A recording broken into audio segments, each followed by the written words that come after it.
No, I think that's it. All right, good deal. Moving along, next on the list is Rasheed Walker. All right, if Jordan Morgan wins the left tackle job, that's a big if. I want to make sure I'm very clear there, right? I still think Rasheed Walker's in the driver's seat to play at left tackle, Jordan Morgan at right guard. That's what I think will happen. Now, if Aaron Banks is banged up and he can't start the season, let's say he starts the season on IR because of the back, have no reason to think he will other than he's been missing practice time. But let's say that happens. Jordan Morgan will be your left guard, and Nacho Libre himself, Sean Ryan, will be your right guard, right? So you still feel pretty good about how that's set up. But with Rasheed Walker here, could the Packers shop Rasheed? His market value, according to Spot Track, $17.8 million average annual value. So just shows you how valuable the left tackle spot is in the NFL. When you look at the PFF grades in 2022, he did not play a single snap, to the best of my knowledge.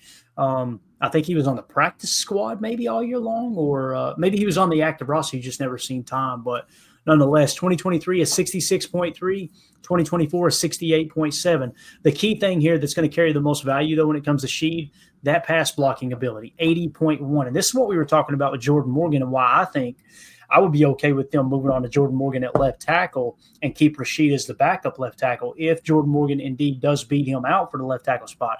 It's because you're seeing a better run blocker in Jordan Morgan than you are Rasheed Walker. Rasheed Walker's run block grade was a 53.6 last year. So that's where his average annual value, market value sits right now, Emilio, $17.8 million. How would you feel about trading Rasheed? Because when you look at this here, he got the same escalator that Romeo did, so his cap hit would have probably been somewhere around 1.1, 1.2 million. Instead, it jumps to 3.4, which is still pennies on the dollar for a starting left tackle. Goody did cook with that 7th-round pick, no doubt. When you look at the offensive line room, I included the guards because obviously Jordan Morgan on PFF is listed as a guard, although he can play tackle. He's actually, to me, he looks better at left tackle than he ever has at guard so far.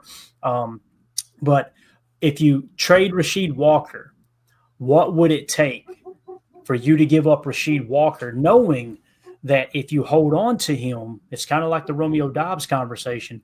When he hits the market, he's going to get a decent contract. We're showing fair market value of 17. He may eclipse 20 on the open market. That's how needy teams are for tackles. Mm-hmm. What do you think here, man? When you look at it, would you rather keep him, or the better question is, what would it take to pry him away from you in terms of trade value?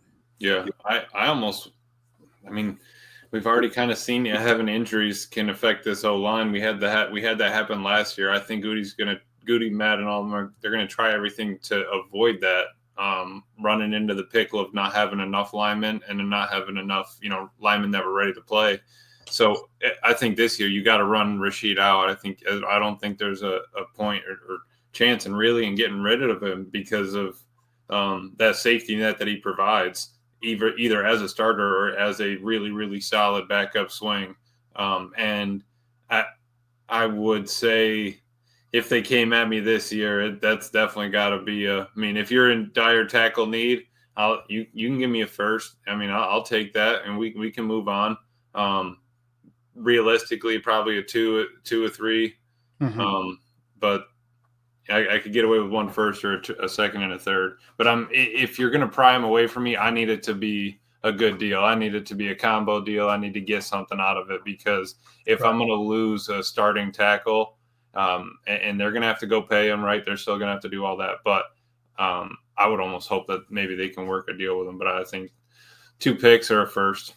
Yeah, the one thing I would say is I don't think – although Pretty Ricky did, if I remember correctly, Pretty Ricky did have a report that they had offered Rasheed Walker a contract, or they were in contract negotiation with Rasheed Walker. Here's the thing with that.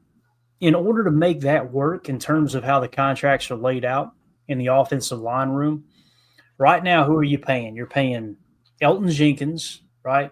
You're paying Aaron Banks.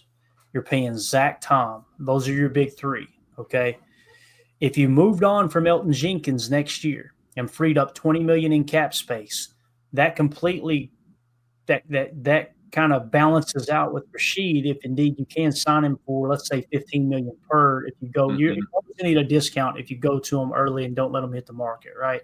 Right. So If you could do that and save a net savings of $5 million, per year, essentially, that especially in that first year there for Rasheed Walker's new contract, because you moved on from Elton Jenkins. Now the problem is you got a big hole at center, right? So how does that play in? Because Sean Ryan's contract is up as well, and I don't think anybody is looking at Sean Ryan like he's a starting caliber center.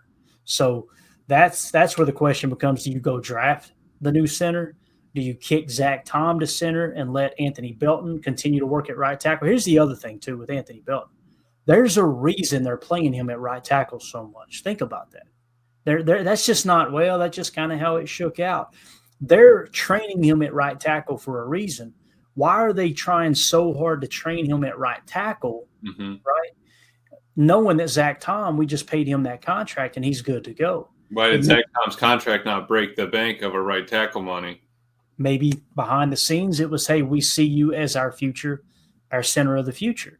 Yeah. If that's the case, you kick Zach Tom over to center, right? Next year, Anthony Belton slides into right tackle. You cut ties with Elton Jenkins, and that's the window for you to extend Rasheed Walker. Which is why you would need another tackle at tackle skill instead of another guard or a center skill. Bingo. So that's something that kind of, that kind of makes sense. And again, you just start to connect the dots. If they were just playing Anthony Belton at left tackle a lot and just, hey, he's going to be our backup left tackle, that's all we're focused on, or at guard more so, then I wouldn't feel as confident about that. But it does kind of feel, because I remember that comment that was made that they see Zach Tom as, what was it? It was a pro, I think it was a Pro Bowl right tackle. All pro guard, Hall of Fame center is what they were talking about. So, again, we'll see. And listen, tackle, in my opinion, is way more valuable than center. I think we would all agree. I mean, that's what the checkbook suggests, right? But it is worth mentioning that these decisions are made 1-2 years in advance. It's like this Jordan Morgan thing. Them, the competition at left tackle. It's why I still believe Rasheed Walker is going to be your starting left tackle, but they're kind of already setting the stage for Jordan Morgan to step into that next year if you don't bring back Rasheed Walker. So it's probably more so cross training to cover all the bases. So if Elton doesn't return next year, Belton should be ready and trained up to play right tackle, being a second-round pick and having a full year under his belt, training camp, all that stuff. And then if Rasheed Walker doesn't return, Jordan Morgan's your backup plan there. So you're just kind of covering all the bases so you don't paint yourself into a corner. It's kind of what it feels like to me. Right. So. Yeah, because, why would you go out and get Aaron Banks to play left tackle, to play left guard, pay him all that money and not have a plan of who am I going to put next to him? We were walking that Elton Jenkins line. And then you have Zach Tom gets his payment. All right, he's going to be on the team for a while. You got Rasheed, you got Jordan Morgan, you got Belton, young guys, long-term deals. I think that you can work it. Yeah, exactly, Coach. Probably why they went and got Banks also. That's it. Because you think about this O-line, hey, we needed to plan for this from the beginning. You think about the Chiefs. Who do they have at center? Creed Humphrey, right? We missed on Josh Myers. Okay, how can we right that ship? Who's going to touch the ball every play? You want it to be a guy that's kind of heady. And I think either Elton, Zach Tom, anybody like that, let's build it out around him. You got a first-round pick, a second-round pick, and then a seventh-rounder and a fourth-rounder in Sean Ryan that paid off, and then a guy you went and paid in Aaron Banks. I think that's kind of how you set this up for a long-term idea. And then, obviously, once we get Glover off IR, we're going to be cooking with Crisco. There you go. Rod Jens in the chat says, John Williams is one of our draft choices, 7th round. And here's the thing, too. It feels like John Williams is on the same game plan as Rasheed Walker was. Rasheed Walker didn't play a snap his rookie year, right? Yeah. Get him in the building, get him familiar with everything, and then next year you start to implement him a little bit, whether it's tackle, guard, wherever he fits in, that type of thing. And he could be a bust. Chances are he's a bust. Most, 99% of the 7th rounders are a bust. You know what I mean? 99% is probably a little heavy, but you get the point. So, again, I love having these conversations. You'll notice we're talking trade potential, but it's more geared around modeling the roster. And this is what general managers do. This is what Bill Walsh talked about for years in his books. This is what Michael Lombardi, when he was in New England, talked about. You model your roster out years in advance of knowing, all right, it's kind of like the flow chart, Emilio. If this happens, all right, we're going this angle, right? If that happens, we're gonna this piece is gonna go here. And if it's just fly by the seat of your pants and make emotional decisions, as most fans would, I think we would all Right. agree we're all emotional as fans. Then you end up painting yourself into a corner, and you get yourself in a pickle. Because So by the time Banks leaves, you'd be right there ready to pay Belton and Morgan and be right on your merry way. yeah. We got Toronto Lonnie in the chat, Clay. Taylor Elgersma is a Canadian GOAT. You got to keep trust, bro. Let me tell you something, Lonnie. When they signed Elgersma, I rolled my damn eyes. I was like, who is this guy? Like, and I knew people were going to be like, oh, you need to check him out. So I was like, all right, man, we signed him, right? I'm going to do a quick breakdown, threw it up on Patreon. By the end of that article, I'm like, this dude was a dog in Canada, man. He was, you guys need to really take a second and look into his background. And that's what's kind of got me excited. I showed a clip last night of him absolutely ripping a dart into double coverage for a touchdown against Ben Sims. Unfortunately, or a touchdown to Ben Sims. Unfortunately, it didn't count because of a holding call. But yeah, I'm telling you, he's got a strong arm. He's got the shot you want in a pro quarterback. He's got the mobility because he ran a lot in Canada as well. It was I hope I'm saying this right. Laurier, I think is how you say it. That where he played. I mean, it was the numbers he put up was just absolutely insane. And isn't the field a little bit wider? Hashes are either a little smaller, or a little wider, something like that. Yeah, the rules are different, I'm pretty sure. So that's the other thing is like people were like, okay, he's got to take time to learn the American game and this and that. But boy, oh boy, it seems like he really is. Look at that cornbread pronunciation. Come on now, get you some. Let's go. I'm a big colonial America, Revolutionary War history nerd. So there was a whole lot of that French pronunciation, with your Lafayette's and all those guys. So, but anyway, let's move it along here, man. Anything else you got on offensive line, Amelia? I think we covered it pretty good, right? Yeah, no, definitely. I think actually one more comment, and then we'll move. Right here, Drew D says, "Could Lecitus Smith be a reasonable center backup if Jenkins gets hurt?" I have no reason to think that, Drew, but it could be. I don't know much about Lecitus, to be honest with you. What about you, Emilio? Anything there? Any reason to think he could? Because to me, it feels like right now it's Elton Jenkins, Sean Ryan, and then a pretty big drop off to Jacob Monk. And Jacob Monk, guys, I hate to be negative toward a player. You know how I try to fan on this particular program, but it's not looking good for Jacob Monk. It just hasn't taken. And watching the tape, I wanted to find something positive. Go, here's a good rep. He got his ass kicked in both those games, man. It was hard to watch. And they team cap 3 or 4 time team captain at Duke. Teammates love him. Coaching staff loved him. Bringing him in. You bring in a high quality young man like that, but it just hasn't. Maybe he'll get it. Maybe he'll get it by next year, Yeah, and that's why I still think Monk probably is the third on the depth chart. I think the third in their hearts is Tom to be that backup if we really ever need to. Yeah. Joseph says, how many years really is the Banks contract again, Clay? Let me see if I won't put it on the screen. I want to say while you're digging, I could have swore it was a 4-year, most likely a 2.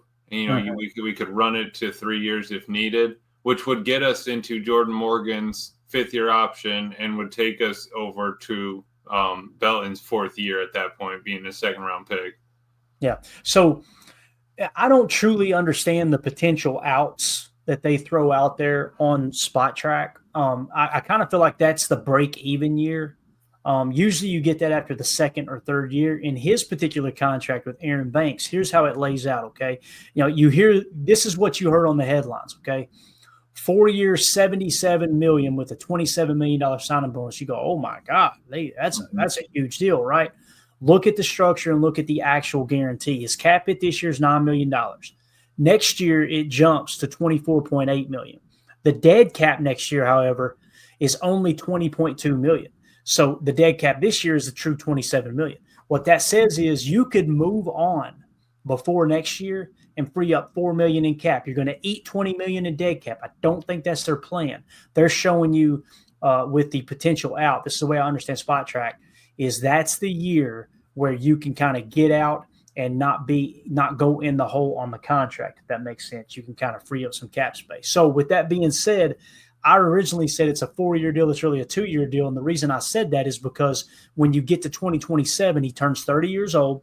His cap hit is $22.2 million, and the dead cap attached is only $13.5 million. So you're going to free up, what is that, roughly $8 million, around $8 million, maybe a little less in cap space by moving on in 2027. So that's how that specific contract shakes out. So, yeah, I would call it a 4-year deal that's really a 2, Emilio, which is I think what you remembered me saying before. Spot Track is simply saying that you can get out of it and free up roughly $4 million in cap space after just 1 year.